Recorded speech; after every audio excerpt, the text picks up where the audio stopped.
یہ بات نہایت ضروری ہے کہ اللہ رب العزت نے جس کو مال عطا فرمایا ہے، جس کو دولت عطا فرمائی ہے، اسے بھی آزمانا ہے۔ جس کو صحت عطا فرمائی ہے، خالق نے اسے بھی آزمانا ہے۔ اللہ مال دے کر بھی آزماتا ہے، مال لے کر بھی، صحت دے کر بھی آزماتا ہے، صحت لے کر بھی۔ اسی طرح کائنات کی جو بھی نعمت ہے، اللہ رب العزت نے انسان کو جتنی بھی نعمتیں عطا فرمائی ہیں، جتنی نعمتوں سے انسان کو سرفراز فرمایا ہے، وہ صحت بھی ہے، وہ جوانی بھی ہے، وہ مال و دولت بھی ہے، وہ اولاد بھی ہے۔ ہر قسم کی نعمت سے سرفراز فرما کر اللہ دیکھنا چاہتا ہے کہ میرے احکامات کی پاسداری کون کرتا ہے، اور خالق یہ واضح فرمانا چاہتا ہے کہ جس کو میں نے مال دیا، کیا وہ میری راہ میں بھی خرچ کرتا ہے کہ نہیں؟ میں نے جس کو اپنے فضل سے عطا فرمایا، کیا وہ محروم رہتا ہے یا نیکوکار بن جاتا ہے؟ تو ہر چیز دے کر انسان کو آزمایا۔ جو انسان دنیا میں صدقہ کرتا ہے، جو انسان اپنے ہاتھ سے دے دیتا ہے، وہی اس کا حقیقی مال ہے۔ کیونکہ جو کھایا، جو پہنا، جو پیا، وہ تو انسان نے خرچ کر دیا، لگا دیا۔ باقی کیا بچے گا؟ باقی وہ بچے گا جو اس نے آگے بھیجا ہوا ہے، جو صدقہ کیا ہوا ہے۔ جو کپڑے تھے وہ پہن لیے، جو کھانا پینا تھا اس نے کھا پی لیا، وہ اس کا مال نہیں ہے۔ اصل اس کا مال وہ ہے جو اس نے آگے بیچ دیا، راہ خدا میں صدقہ کر دیا۔ اور صدقہ فرمایا بھلاؤں کو ٹال دیتا ہے، مصیبت کو ختم کر دیتا ہے، وباؤں کو ختم کر دیتا ہے۔ تو فرمایا اللہ بندے کو آزماتا ہے، صدقہ مال میں زیادتی بھی کرتا ہے، یعنی صدقے کے ذریعے مال بڑھتا ہے، اور دوزخ سے بندہ بچ بھی جاتا ہے صدقے کے ذریعے۔ اور فرمایا خوف خدا رکھنے کا ذریعہ ہی صدقہ دینا ہے۔ جو صدقہ دیتا ہے آخرت کے عذاب سے بھی بچے گا، دوزخ کی آگ سے بھی بچ جائے گا، خوف الہی بھی نصیب ہو جائے گا۔ جو بندہ صدقہ کرے گا، اللہ رب العزت اس کو دوزخ سے دور کر کے برکت بھی ڈال دے گا، اور اس کا جو بچا ہوا مال ہے اللہ اس میں خیر بھی پیدا فرما دے گا۔ تو اگر کوئی بندہ یہ کہے کہ صدقہ دینے سے مال میں کمی آ جاتی ہے، یہ کون سی بلا ٹلتی ہے، تو یہ اسے نہیں پتا۔ بظاہر تو مال کم نظر آتا ہے، مگر خالق ارشاد فرماتا ہے صدقہ کون سا کرنا ہے؟ کیا ایسی چیز جو ہمیں پسند نہیں ہے؟ کیا ایسی چیز جو ہماری زندگی کی ضرورت سے زیادہ ہے وہ صدقہ کرنی ہے؟ کیا ایسی چیز جسے ہم محبوب نہیں سمجھتے، کیا ایسی چیز اللہ کی راہ میں دینی ہے؟ نیور۔ فرمایا لن تنالوا البر حتی تنفقوا مما تحبون، ہرگز تم نیکی کو نہیں پا سکتے، بلائی کو پہنچ نہیں سکتے۔ باری تعالیٰ کب؟ فرمایا جب تک محبوب چیز میری راہ میں پیش نہ کرو گے ہرگز بلائی کو نہیں پا سکتے۔ تو بلائی کو وہ پہنچے گا، نیکی کو وہ پائے گا کہ جو محبوب چیز راہ خدا میں خرچ کرے گا۔ اور ساتھ ہی ارشاد فرمایا وَمَا تُنْفِقُوا مِنْ شَيْءٍ فَإِنَّ اللَّهَ بِهِ عَلِيمٌ، جو بھی تم صدقہ کرو گے نا، راہ خدا میں خرچ کرو گے، اللہ اس کو جانتا ہے، اللہ اس کو جانتا ہے جو بھی تم صدقہ کرو گے۔ تو ساتھ دوسرے مقام پر اللہ رب العزت نے ارشاد فرمایا، نغمہ جبریل سے پڑھوں گا، فرمایا وَمَا أَنفَقْتُم مِّن شَيْءٍ فَهُوَ يُخْلِفُهُ، جو بھی تم خرچ کرو گے، پس تم کوئی بھی چیز خرچ کرو گے، پس اللہ تمہیں اس سے اس کا زیادہ عطا فرمائے گا۔ تو صدقہ کرنے سے مال بڑھتا ہے، اللہ تمہیں اس سے بہتر عطا فرمائے گا، اللہ تمہیں اس سے زیادہ عطا فرمائے گا۔ یہ کنسپٹ ختم کر دو کہ ہم نے صدقہ کیا تو مال کم ہو جائے گا۔ ارے صدقہ کرنے سے جہنم سے آزادی مل رہی ہے، صدقہ کرنے سے مال میں زیادتی ہو رہی ہے، صدقہ کرنے سے خوف خدا نصیب ہو رہا ہے۔ تو فرمایا محبوب چیز جب دو گے نا، اللہ بھی دیکھ رہا ہوگا کہ میرے بندے نے محبوب چیز میری راہ میں پیش کی ہے، پھر کمی نہیں ہوگی، اللہ اس مال میں زیادتی عطا فرما دے گا۔ اس کی ایک ایگزامپل دیتا ہوں. حضرت عمر بن عبد العزیز تفاسیر کے اندر آتا ہے کہ آپ شکر کی بوریاں تقسیم فرمایا کرتے تھے. تو کسی نے آپ سے آ کر عرض کی یا حضرت آپ یہ شکر کی بوریاں تقسیم کرتے ہیں, آپ اس کی بجائے درہم اور دینار اور اس کی قیمت ادا کر دیا کریں. آپ پہلے شکر خریدتے ہیں پھر شکر کی بوریاں تقسیم کرتے ہیں, تو آپ اس کی قیمت ہی ادا کر دیا کریں. تو حضرت عمر بن عبد العزیز کا جملہ سنیے. آپ نے فرمایا تم نے قرآن نہیں پڑھا؟ قرآن نہیں پڑھا؟ لن تنالوا البر حتی تنفقوا مما تحبون. فرمایا مجھے شکر محبوب ہے, مجھے شکر مرغوب ہے, مجھے شکر پسند ہے. میں قیمت کی بجائے وہ راہ خدا میں خرچ کرنا چاہتا ہوں, راہ خدا میں وہ صدقہ کرنا چاہتا ہوں جو عمر بن عبد العزیز کو خود بڑی پسند ہے. تو لہٰذا مجھے شکر پسند ہے, اس لیے میں وہ خرید کر وہ لوگوں کے درمیان تقسیم کرتا ہوں. صحابی رسول حضرت ابو طلحہ غلام مصطفیٰ ہیں. آپ کا ایک باغ تھا. جب آپ نے قرآن کی اس آیت کو سنا کہ لن تنالوا البر حتی تنفقوا مما تحبون, کہ نیکی کو ہرگز نہیں تم پا سکتے جب تک کہ محبوب چیز راہ خدا میں نہ دو گے, تو آپ نے جب اس آیت کو سنا حضرت ابو طلحہ نے, تو آپ کا ایک باغ تھا جو آپ کو بڑا ہی محبوب, اور باغ بھی خشک نہیں تھا, ہرا بھرا باغ تھا. حضرت ابو طلحہ نے جب قرآن کی اس آیت کو سنا, بارگاہ مصطفی میں حاضر ہو کر عرض کرتے ہیں یا رسول اللہ انظر حالنا, یا حبیب اللہ اسمع قالنا, اننی فی بحر ہم مغرقن خذ یدی سہل لنا اشکالنا. یا رسول اللہ نظر کرم فرما دیجئے. مخاطب کیا حضور کو, عرض کرنے لگے آقا میرا ایک باغ ہے, مجھے بڑا ہی محبوب ہے, تو مجھے بڑا ہی پسند ہے. سرکار اگر آپ حکم ارشاد فرمائیں, اجازت دیں, تو کیا وہ باغ میں تقسیم کر سکتا ہوں؟ تو سرکار نے تبسم فرمایا, مسکرائے. حضرت ابو طلحہ نے حضور کے سامنے مسجد نبوی شریف کے اندر اپنا وہ محبوب باغ راہ خدا میں غربا کو, اپنے رشتہ داروں کو تقسیم کیا. اس پر سرکار نے یہ تو نہیں فرمایا کہ یہ کیا کیا ہے, کیونکہ حضرت ابو طلحہ نے قرآن کو سن رکھا تھا. لن تنالوا البر حتی تنفقوا مما تحبون, محبوب چیز راہ خدا میں دیکھ کر ہی تم نیکی کو پالو گے. تو لہٰذا انسان کا مال وہ ہے جو اس نے آگے بیچ دیا ہے. جو کھایا, جو پہنا وہ بسیدہ ہو گیا, جو کھایا وہ ختم ہو گیا, جو پیا وہ ختم ہو گیا, باقی وہ بچنا ہے جو آگے بیچ دینا ہے.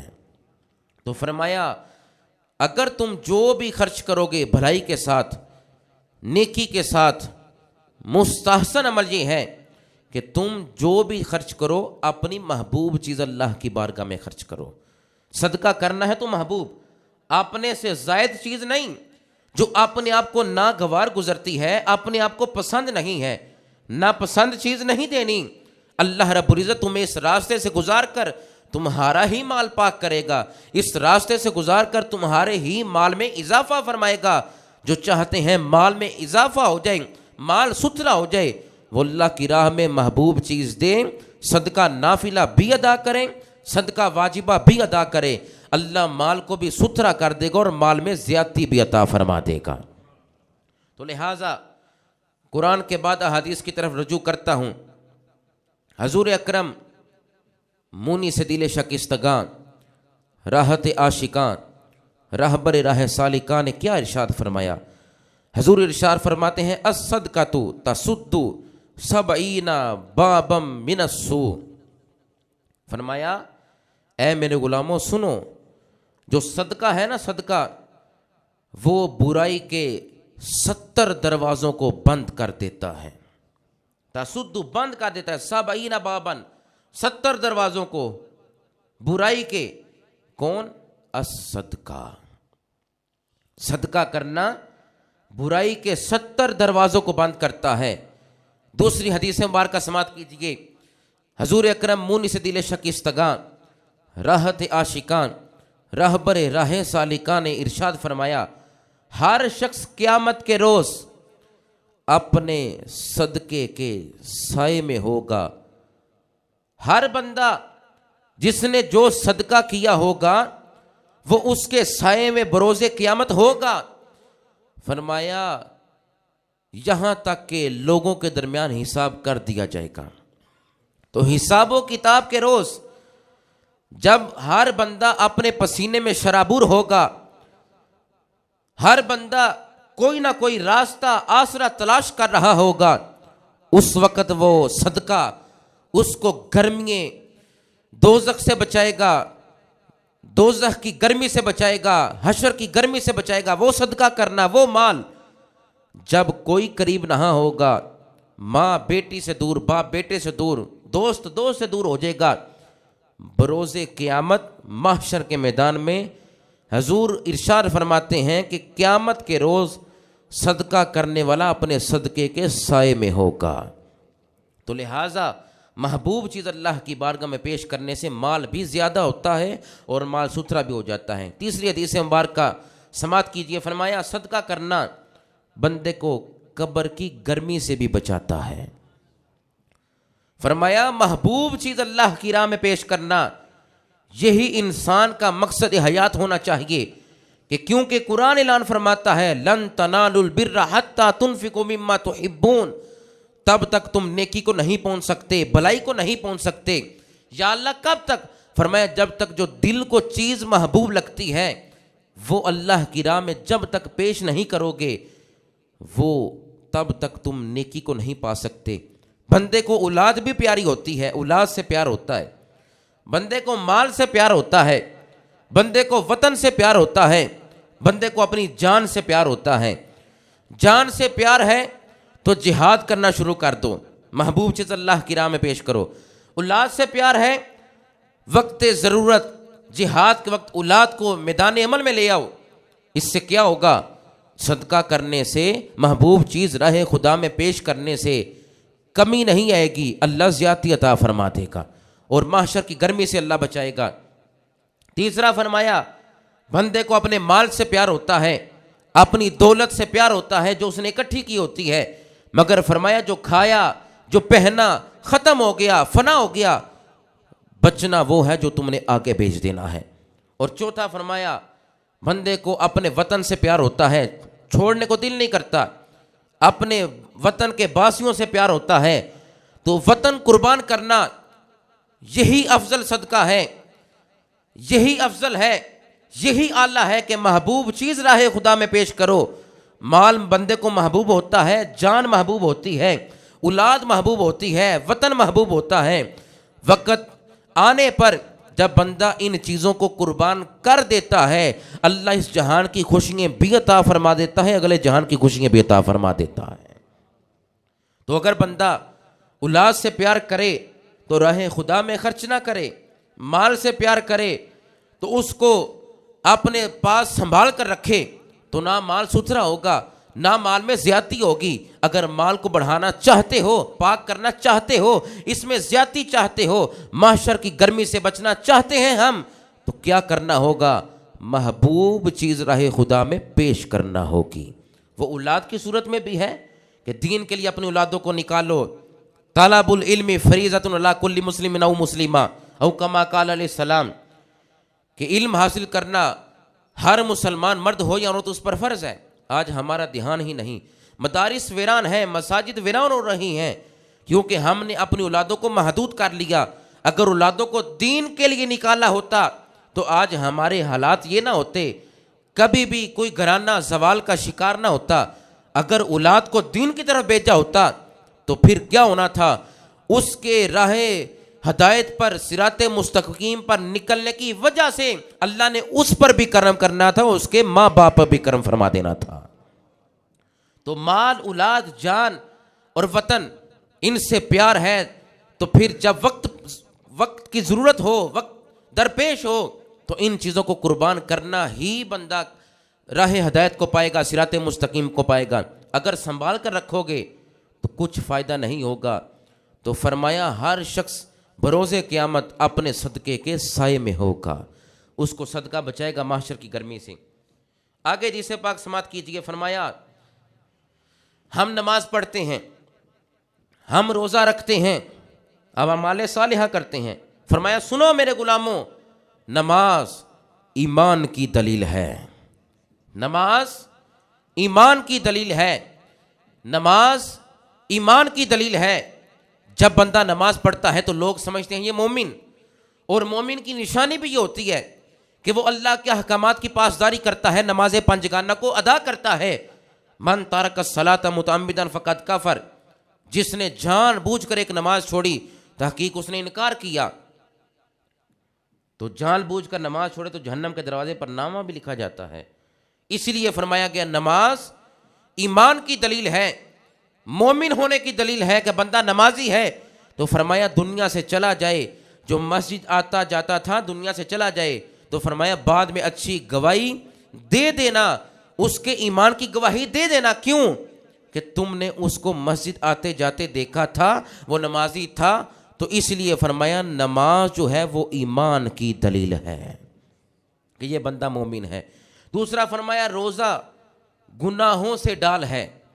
ہم روزے کی حالت میں بیٹھے ہیں، گناہوں سے بچے ہوئے ہیں، گناہوں سے بہت دور ہیں، اللہ کی نافرمانی سے بہت دور ہیں. یہ کس کی وجہ ہے؟ جو ہم کھانے پینے سے رکے ہوئے ہیں، حلال چیزوں سے بھی رکے ہوئے ہیں. تو یہ ایک روزہ ہے جو گناہوں کے آگے ڈھال بنا ہوا ہے، گناہوں سے ڈال ہے. یہ اس چیز کی دلیل ہے کہ بندہ گناہوں سے دور ہے. روزہ رکھ کر اللہ ہمیں نیکی کی طرف لے جانا چاہتا ہے اور گناہوں سے دور کرنا چاہتا ہے. نماز ایمان کی علامت اور روزہ گناہوں سے ڈال. اور فرمایا صدقہ گناہوں کو مٹا دیتا ہے، صدقہ گناہوں کو ختم کر دیتا ہے. کوئی سیاہکار ہے، کوئی بدعمال ہے، کوئی نیکیاں نہیں اس کے پلے، کوئی مستحسن فعل اس سے سرزد نہیں ہوا، گناہوں کی دلدل میں پھنسا ہوا ہے، تو آخری لمحات میں جب وہ صدقہ کر دے گا نا، اللہ اس کا صدقہ کرنا اپنی بارگاہ میں قبول بھی فرمائے گا اور اس کے گناہوں کو نیکیوں میں تبدیل فرما دے گا. تو صدقہ کرنا یہ گناہوں کو مٹاتا ہے. 5ویں حدیث مبارکہ سماعت کیجیے. فرمایا صدقہ غضب الہی سے بھی بچاتا ہے، اللہ کے غصے سے، اللہ کے غضب سے بچاتا ہے صدقہ کرنا. اگر کوئی بندہ اللہ کا محبوب بننا چاہتا ہے تو وہ صدقہ کرے. محبوب بننا چاہتا ہے تو محبوب چیز راہ خدا میں پیش کرے، پھر وہ نیکی کو پالے گا. فرمایا سنو، اور صدقہ حضور فرماتے ہیں بری موت سے بھی بندے کو بچا لیتا ہے. یہ کس کے لیے ہے؟ حضرت انسان کے لیے شریعت کے قانون وضع کیے گئے، بندہ مومن کے لیے یہ رستہ رکھا گیا تاکہ وہ اس رستے سے گزر کر، نماز والے رستے سے گزر کر جنت کے قریب ہو جائے، روزے والے رستے سے گزر کر جنت کے قریب ہو جائے، قرآن والے رستے سے گزر کر جنت کے قریب ہو جائے، اعتکاف والے رستے سے گزر کر جنت کے قریب ہو جائے، نماز تراویح پڑھے، صوم و صلات کی پابندی کرے، اعتکاف کرے، رمضان کی راتوں میں جاگ کر اللہ کو راضی کرے، پھر وہ جنت کے قریب بھی ہو جائے گا اور رحمت الہیہ کا حصہ بھی اسے مل جائے گا. تو لہٰذا رحمت کا حصول تب ممکن ہوگا جب ہم طلبگار ہوں گے. تو بندہ طلب ہی نہ رکھے تو پھر کیسے کچھ ملے گا؟ صدقہ غضب الہی سے بھی بچا دیتا ہے اور بری موت سے بھی بندے کو بچا دیتا ہے. مسند امام احمد کی یہ پھر حدیث پاک سماعت کیجئے. محدثین جب حدیث بیان کرتے تھے نا، کوئی لینے جاتا تھا حدیث، سینکڑوں میل سفر کر کے پھر حدیث سنتے تھے. تو میں نے آپ کے سامنے 6 حدیثیں مبارکہ آپ کو سنائی ہیں، حدیث کا انبار آپ کے سامنے لگایا صدقہ کی فضیلت میں. مسند امام احمد کی حدیث ہے. حضرت ابو قبشہ آپ روایت کرتے ہیں کہ انہوں نے حضور سے سنا، محبوب کونین، مونس دل شکستگاں، راحت عاشقاں، راہبر راہ سالکاں، بات ارشاد فرما رہے تھے. فرماتے ہیں ایک بات جس پر میں قسم اٹھاتا ہوں. حضرت ابو قبشہ راوی ہیں کہ محبوب کونین صلی اللہ علیہ وسلم ایک بات پر قسم اٹھا رہے تھے، میں نے خود سنا، وہ یہ ہے کہ بندے کا مال اللہ کی قسم صدقے سے کم نہیں ہوتا. یہ قسم مصطفیٰ ارشاد فرما رہے ہیں کہ اے بندگان خدا، اے میرے امتیوں، میں اس بات پر قسم اٹھاتا ہوں. مسند امام احمد کی حدیث ہے، حضرت ابو قبشہ روایت کر رہے ہیں، کہ اے میرے غلاموں سنو، اللہ کی قسم اٹھا کر کہتا ہوں کہ صدقے سے بندے کا مال کم نہیں ہوتا۔ سمجھنے کی بات ہے۔ پھر حضور اکرم مونس دل شکستگان، راحت عاشقان، راہبر راہ سالکان ارشاد فرمائے ابن آدم نے جو صدقہ کیا، جو کھایا اور جو پہنا وہی مال ہے۔ مال وہ نہیں ہے جو جائیداد بن گئی اور اکٹھا کر لیا اور جس پر اس کا کنٹرول ہے، وہ مال نہیں ہے۔ فرمایا مال وہ ہے جو صدقہ کیا ہے، مال وہ ہے جو پہن لیا ہے، مال وہ ہے جو کھا پی لیا ہے، اور فرمایا جو اس نے بچا لیا ہے نا، مرنے کے بعد جو مال وہ چھوڑ گیا ہے وہ اس کا نہیں ہے، وہ اس کے بس میں بھی نہیں ہے۔ اصل بندے کا مال وہ ہے جو اس نے صدقہ کیا اور آگے بیچ دیا۔ حضرت علی المرتضیٰ شیر خدا مشکل کشا کرم اللہ تعالی وجہ الکریم قبرستان کے جب گزر ہوا قبرستان سے، جا کر قبر والوں سے ان کے احوال کو دریافت کیا۔ یہ شان ہے خدمتگاروں کی، سرکار کا عالم کیا ہوگا۔ روزہ لگا جے ایڈا پیار نہ کہو سبحان اللہ، میں کدو توڑ کو پیسے منگا لگا، پیار نہ کہو سبحان اللہ۔ حضرت علی المرتضیٰ شیر خدا مشکل کشا کعبے کے گوہر خاتون جنت کے شوہر کرم اللہ تعالی وجہ الکریم قبرستان سے گزرے، قبر والوں کے حوال کو دریافت کیا، پوچھا تمہارا کیا بنا؟ علی شیر خدا کی بارگاہ میں قبر والے عرض کر رہے ہیں، قبر والے نبی نہیں ہیں، غیر نبی ہیں۔ میں جنہ مرضی زور لا دیا تھوڑا اج چسکا جو پورا نہیں ہو رہا، تو انج ہی کرنا ہے میرے نال۔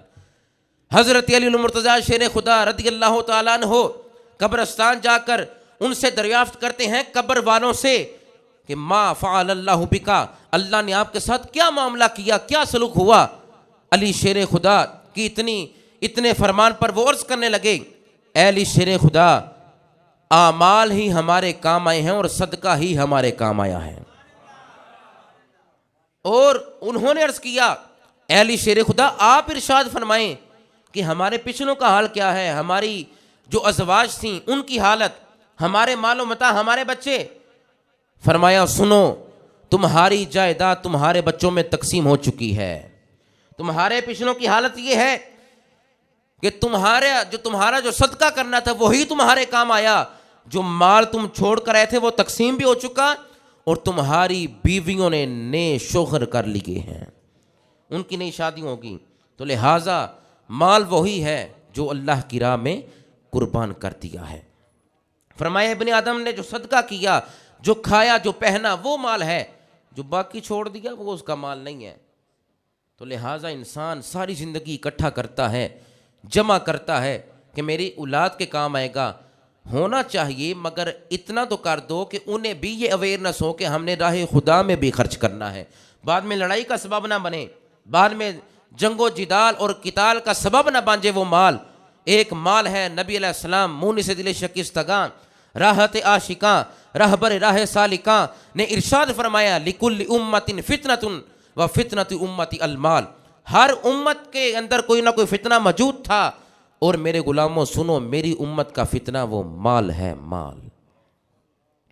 تو اگر زائد مال ہونے کے باوجود کوئی مسجد تعمیر نہ ہوگی، کوئی مدرسہ تعمیر نہ ہوگا، راہ خدا میں خرچ نہ کیا ہوگا، صدقہ نافلہ ادا نہ کیا ہوگا، صدقہ واجب ادا نہ کیا ہوگا، تو وہ اولاد کے لیے لڑائی کا سبب بن جائے گا۔ باپ نیک ہو، صدقہ کرنے والا ہو، 7 پشتوں تک اس کا اثر رہتا ہے۔ تو لہٰذا حضور اکرم مونس دل شکستگان، راحت عاشقاں، راہبر راہ سالکاں کے ان فرامین سے پتہ چلا جو صدقہ کرتا ہے اس کا مال پاک بھی ہوتا ہے، جو صدقہ کرتا ہے اس کا مال زیادتی میں بھی آ جاتا ہے، بڑھ جاتا ہے، اور جو صدقہ کرتا ہے اللہ اس جہان کی خوشیاں بھی، اگلے جہان کی خوشیاں بھی عطا فرما دیتا ہے، معاشر کی گرمی سے بھی بچاتا ہے، خوف الہی بھی دلاتا ہے، اور جو صدقہ کرتا ہے اللہ رب العزت اس پر اس جہان کا کرم بھی فرما دیتا ہے، اگلے جہان قبر میں بھی کرم فرما دے گا اور حشر میں بھی انشاءاللہ کرم فرما دے گا۔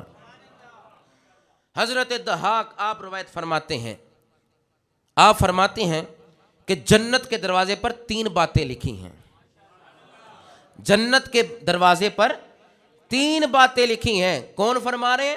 حضرت ضحاک آپ روایت کر رہے ہیں کہ جنت کے دروازے پر 3 سطریں لکھی ہیں، 3 عبارتیں لکھی ہیں، 3 لائنیں لکھی ہیں۔ پوچھا کہ حضرت ضحاک سے وہ کون سی ہیں؟ سن رہے ہو؟ فرمایا سب سے پہلی آیت، سب سے پہلی نشانی، سب سے پہلی دلیل، سب سے پہلا جملہ، سب سے پہلی جو وہاں پر سطر لکھی ہے وہ یہ ہے، لا الہ الا اللہ محمد الرسول اللہ، کہیں صلی اللہ علیہ وسلم۔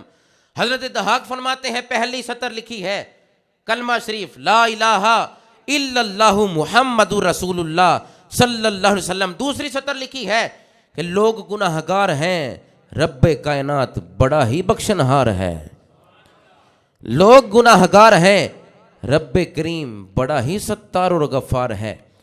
تیسری سطر جنت کے دروازے پر لکھی ہے، حضرت ضحاک فرماتے ہیں جو عمل آگے بھیجے وہ نفع میں رہ گیا، جس شخص نے عمل آگے بھیجے، صدقہ کیا، اعمال صالحہ کیے، وہ زیادتی میں رہ گیا، وہ خسارے میں نہیں ہے، وہ کمی میں نہیں ہے، وہ نفع میں ہے۔ اور فرمایا جو پیچھے چھوڑ دیا ہے نا وہ خسارے میں ہے۔ یہ 3 سطریں جنت کے دروازے پر لکھی ہیں۔ قرآن و حدیث کے بعد آئیں آپ کے سامنے ایک واقعہ رکھتا ہوں۔ حضرت منصور بن حلاج آپ واز فرما رہے تھے۔ کون واز کر رہے تھے؟ قاری صاحب نے آواز گئی ہے صرف۔ حضرت منصور بن حلاج آپ واز فرما رہے تھے۔ سمجھ آ رہی ہے نا آپ کو؟ ٹینشن تے نہیں نا ہے؟ شعر سناواں گے انشاءاللہ رمضان شریف تو بعد۔ حضرت منصور بن حلاج واز فرما رہے تھے، تو واز کے درمیان آپ نے ایک شخص کو دیکھا، وہ کھڑا ہوا، عرض کرتا ہے حضور میں کچھ کہنا چاہتا ہوں۔ فرمایا اجازت ہے۔ کہتا ہے حضور مجھے 4 درہم چاہیے۔ حضرت منصور بن حلاج فرمانے لگے جو اس غریب کی مسکین کی خدمت کرے گا، اس کو 4 درہم دے گا، میں اس کے لیے 4 دعائیں کروں گا۔ جب حضرت منصور بن حلاج اللہ کے ولی نے یہ جملہ ارشاد فرمایا، رستے سے ایک غلام گزر رہا ہے، اس کے کانوں میں یہ آواز پڑی اللہ کے ولی کی کہ جو 4 درہم فقیر کو دے گا اس کے لیے 4 دعائیں۔ کہنے لگا موقع اچھا ہے، کچھ بنا لوں اپنے لیے، موقع اچھا ہے۔ سمجھ گئے نا میں کیوں گلاں پہ کرنے والیاں؟ اپنے مساجد اور مدارس کو مضبوط کرو، یہی اسلام کے قلعے ہیں، ہمیں انہی سے روشنی ملی ہے، ہمیں انہی سے تقویت ملی ہے۔ اگر آج ہمارے مدارس کمزور ہیں تو یہ اہل سنت کے لیے اچھی بات نہیں ہے۔ بات تعلیم حاصل نہیں کر رہے، اس کا فقدان ہے۔ تو وجہ کیا ہے کہ ہمارے پاس سورسز بہت کم ہیں، ہمارے مدارس کمزور ہوتے جا رہے ہیں۔ مساجد کو مضبوط کرو۔ اہل اللہ کا کام یہ ہوتا تھا جہاں پر بیٹھتے تھے ایک رب کا گھر بناتے تھے، دوسری درسگاہ بناتے تھے۔ آج ہم اپنے علماء ربانیین کے اس مشن کو چھوڑ دیا، ہم نے اس رستے سے ہٹ کے، نہ مدرسے سے کوئی واسطہ، نہ مسجد سے کوئی واسطہ۔ یہ ادارے آپ کے بچوں کے روشن مستقبل کے ضامن بنیں گے، وہاں پر قرآن بھی سیکھیں گے، حدیث بھی سیکھیں گے، تلاوت قرآن کا سلیقہ بھی آئے گا، حفظ قرآن کی سعادت بھی حاصل کریں گے۔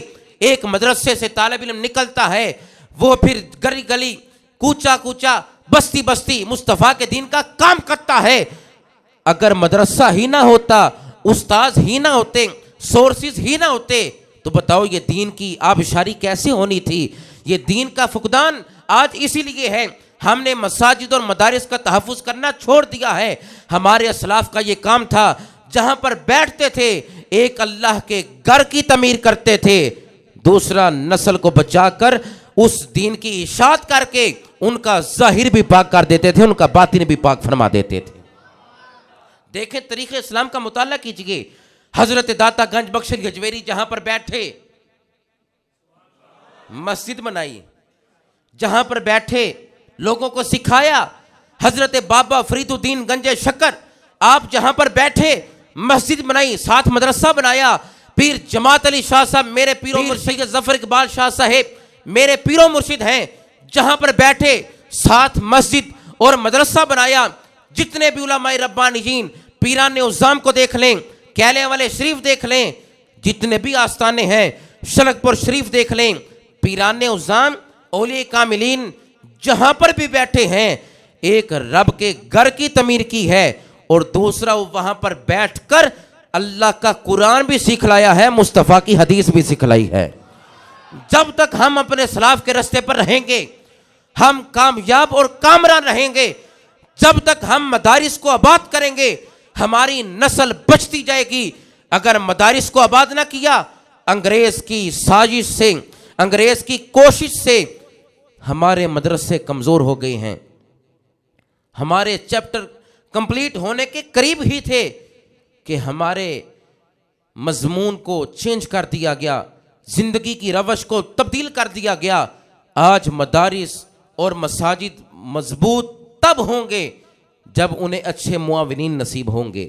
تو لہٰذا اپنے مدارس کو مضبوط کرو. کیوں؟ ان فیوچر پلان یہ ہے کہ جب تک اہل سنت کے مدارس موجود ہیں تب تک ان کو کوئی ہٹا نہیں سکتا. تو وہ ہمارے مدارس کو کمزور کر رہے ہیں. مسائل بھی بتلائے گا. ہم اپنے بچوں کو قریب رکھتے ہیں اپنے, خدا را ان کو دین کی طرف بھیجو. کچھ نہیں ہوتا, اسلام کی طرف بھیجو, شریعت کی طرف بھیجو, پھر نظام مصطفیٰ کا نفاذ ہوگا. گلی گلی کوچا کوچا یہی نعرہ ہوگا, میں تمہارا میں تمہارا تمہارا یا رسول اللہ. تو لہٰذا جب تک اویئرنس نہیں ہوگی تب تک دین مضبوط نہیں ہو سکتا, اسلام کی بات مضبوط نہیں ہو سکتی. اسلام مضبوط, شریعت مضبوط, طریقت مضبوط, قرآن مضبوط تب ہوگا جب ہم اپنے بچوں کو قرآن کی تعلیم سے آراستہ کروائیں گے, مدرسے میں بھیجیں گے. تو لہٰذا عرض کر رہا تھا حضرت منصور بن حلاج, اٹھے بیٹھے ہو گان آنگے ہو. حضرت منصور بن حلاج واز فرما رہے تھے, اس نے سنا کہ آپ فرما رہے ہیں کہ جو 4 درہم فقیر کو دے گا میں اس کے لیے 4 دعائیں کروں گا. فرمایا جو اس فقیر کو 4 درہم دے گا میں اس کے لیے 4 دعائیں کروں گا. ریکارڈنگ جینج لگ رہا ہے جی تو ختم 10واں دی محفل سے بیٹھے ہو, کوئی سبحان اللہ مسکراؤ, کوئی نہیں توفیق انا نہیں کہہ دیو. سنو, فرمایا یا حضرت عرض کی میں اس کو 4 درہم دیتا ہوں, میرے لیے 4 دعائیں کریں. فقیر خوش ہو گیا کہ اس مجلس میں میری آس پوری ہو گئی کہ میں 4 درہم لے کر چلا جاؤں گا اپنے بچوں کے رزق روٹی کے لیے, جو بھی اس کے معاملات تھے, جو بھی ضرورت تھی اس کی. جب 4 درہم دے دی اس بندے نے, کہنے لگا حضرت منصور بن حلاج کو, یا حضرت میرے لیے پھر 4 دعائیں کریں. حضرت منصور بن حلاج فرمانے لگے بتا تیری دعا کیا ہے. کہنے لگا پہلی دعا میری یہ ہے کہ اللہ میرا جو آقا ہے نا جس کے میں ماتحت ہوں, اللہ رب العزت اس کو ایمان کی دولت سے سرفراز فرما دے. وہ مسلمان نہیں ہے. آپ نے فرمایا تیری دوسری دعا کیا ہے. کہنے لگا حضور میں اس کا غلام ہوں, دعا کر دیں آپ اللہ مجھے آزادی عطا فرما دے. آپ نے فرمایا تیسری دعا کیا ہے. کہنے لگا یا حضرت میرے پاس یہ 4 ہی درہم تھے, میں نے راہ خدا میں خرچ کر دیے, آپ دعا کریں اللہ مجھے زیادہ عطا فرما دے. آپ نے فرمایا چوتھی دعا تیری کیا ہے. کہنے لگا یا حضرت میرے لیے دعا کریں اللہ میری بھی بخشش کر دے اور اللہ میرے آقا کی بھی بخشش کر دے. اللہ مجھے بھی بخش دے اور اللہ میرے آقا کو بھی جس کے میں ماتحت ہوں اللہ اس کو بھی بخش دے. حضرت منصور بن حلاج فرمانے لگے یا اللہ میں گناہگار بندہ تیرا, ان کی عاجزی تھی, میں تیرا عاجز سا بندہ ہوں, اس کی 4 دعائیں ہیں قبول فرما لے گا, تیرا کیا جاتا ہے. تیرا عاجز بندہ تیری بارگاہ میں التجا رکھ رہا ہے, آرزو رکھ رہا ہے, اپنی امید تیری بارگاہ میں رکھ کر تجھ ہی سے وابستہ ہے, اور عرض کرتا ہے یا اللہ اس فلاں شخص کی حاجت کو پورا کر. جب ساری دعائیں کر لی نا واپس گیا اپنے آقا کے پاس. آقا نے اس طرح دیکھا جب دروازے سے داخل ہوا, کہنے لگا اتنی دیر کہاں پر لگائی ہے؟ سارا واقعہ سنایا. کہنے لگا چل بتا کیا دعائیں کروائی ہیں, کیا دعائیں کروائی ہیں؟ Time is very short. سبحان اللہ کہہ دو یار. آقا کہنے لگا اتنی دیر تو میرا ماتحت ہے, تو میرا غلام ہے, تو میرے نیچے ہے, میں تیرا آقا ہوں, میں تیرے اوپر ہوں, میں تیرا راہبر ہوں, تو نے اتنی دیر کیوں لگائی؟ کیا وجہ تھی؟ کہنے لگا منصور بن حلاج واز فرما رہے تھے. فقیر کھڑا ہو کر کہنے لگا 4 درہم چاہیے. حضرت نے فرمایا جو دے گا میں 4 دعائیں کروں گا. کہنے لگا کروا کے آیا ہے؟ کہنے لگا ہاں. کہنے لگا کون سی دعا کروائی ہے؟ کہتا ہے پہلی دعا میں نے یہ کروائی ہے کہ میرا ایک آقا ہے جس کے میں ماتحت ہوں, اللہ اس کو ایمان کی دولت سے سرفراز فرما دے. کہنے لگا اشہد ان لا الہ الا اللہ واشہد ان محمدن عبدہ ورسولہ. کہنے لگا تیری پہلی دعا قبول ہو گئی. کہنے لگا چل رک بتا دوسری دعا کیا کروائی ہے؟ کہنے لگا میں نے دوسرا درہم دیا تو دوسری دعا یہ کروائی کہ میں تیرے ماتحت ہوں, اللہ مجھے آزادی عطا فرما دے. کہتا ہے چل میں تینوں آزاد کیتا, جا میں نے تجھے آزاد کیا. وہ کہتا ہے رکتے جا گل تے دس جا تیسری دعا کیڑی کروائی آ؟ تو آزاد تو ہو گیا, بتا تیسری دعا کون سی کروائی ہے؟ تیسری دعا کیا کروائی ہے تم نے؟ کہنے لگا تیسری دعا میں نے یہ کروائی ہے, میرے پاس 4 ہی درہم تھے تو میں نے دعا کروائی اللہ مجھے زیادہ عطا فرمائے. کہتا ہے 4 دیے ہیں نا, یہ لے 4000 درہم تیرے ہیں, آج کے بعد ان درہموں کا مالک تو ہی ہے. کہتا ہے تیسری دعا بھی تیری قبول ہو گئی, اللہ نے قبول کر دی, میں مسلمان بھی ہو گیا, میں نے تجھے آزاد بھی کر دیا. 4 درہم کے عوض اللہ نے تجھے 4000 درہم عنایت کر دیے, عطا فرما دیے. بتا چوتھی کیا کروائی ہے؟ کہنے لگا اے نو مسلم, میں تجھے مسلمان سمجھتا ہوں, تو میرا آقا تھا, اب تو میں آزاد ہو چکا ہوں, تجھ سے میں نے مال و دولت بھی حاصل کر لی, اللہ نے مجھ پر فضل کیا. چوتھی میں نے دعا یہ کروائی ہے اللہ مجھے بھی بخشے, اللہ تجھے بھی بخش دے. تو منصور بن حلاج کہنے لگے مجھے انہوں نے خود فرمایا کہ یہ معاملہ یہاں تک میرے سپرد تھا, اگلا معاملہ تیری بخشش کا اور تیرے آقا کی بخشش کا اللہ کے سپرد ہے. کیا ہوا لوگوں سنو, صدقہ کرنے کی وجہ سے اس کو کیا ملا, صدقہ کرنے کی بدولت کیا ہوا, توجہ سے سنیے گا. رات کو وہ بھی سویا, اس کا آقا بھی اپنے گھر میں سو رہا تھا.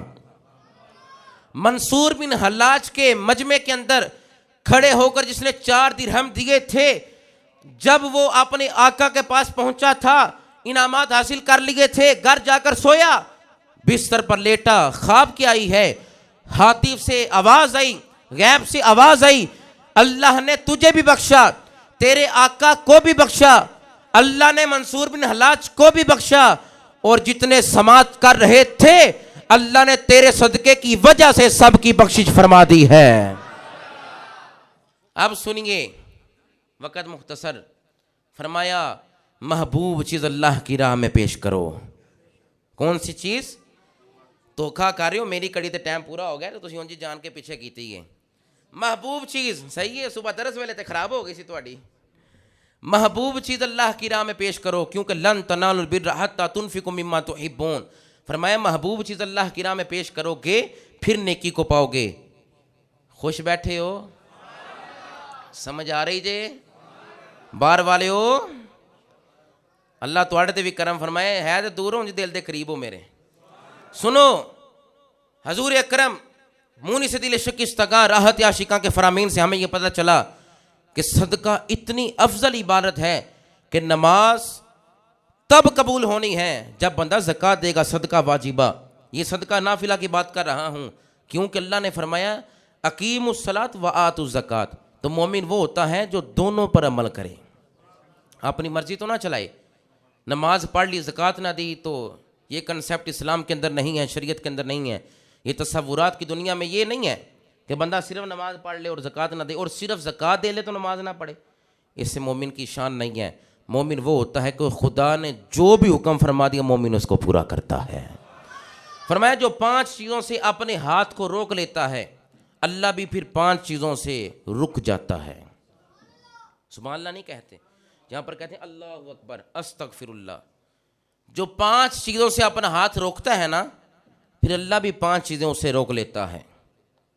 پہلی چیز فرمایا جو زکوٰۃ ادا نہیں کرتا، صدقہ واجبہ جو زکوٰۃ ادا نہیں کرتا، اللہ رب العزت اس کے مال کی حفاظت کی ذمہ داری بھی اٹھا لیتا ہے۔ اللہ اکبر۔ دوسری چیز فرمایا جو صدقات ادا نہیں کرتا، صدقات ادا نہیں کرتا، اللہ اس سے عافیت کو اٹھا لیتا ہے، عافیت ختم ہو جاتی ہے۔ تیسری چیز فرمایا جو عشر ادا نہیں کرتا، یہ کسان جو ہوتے ہیں، زمیندار جو عشر ادا نہیں کرتا، ان کی زمین کی برکتیں اللہ ختم کر دیتا ہے۔ اللہ اکبر کبیرہ۔ اور فرمایا جو اللہ سے دعا نہیں کرتا، اللہ سے التجا اپنی پوری نہیں کرواتا، دعا نہیں کرتا، اللہ سے مانگتا نہیں ہے، اس کے لیے قبولیت کے دروازے اللہ بند فرما دیتا ہے۔ اللہ اکبر کبیرہ۔ قبولیت کے دروازے اس کے لیے بند ہو جاتے ہیں جو اللہ سے مانگتا نہیں ہے۔ وہ تو فرماتا ہے اجیب دعوت الداعی اذا دعان، تم مجھ سے طلب تو کرو، مجھ سے مانگو تو صحیح۔ تو لہٰذا 5واں فرمایا جو نماز کو ہلکا جانتا ہے، بوقت وصال اس کی زبان پر کلمہ روک دیا جاتا ہے۔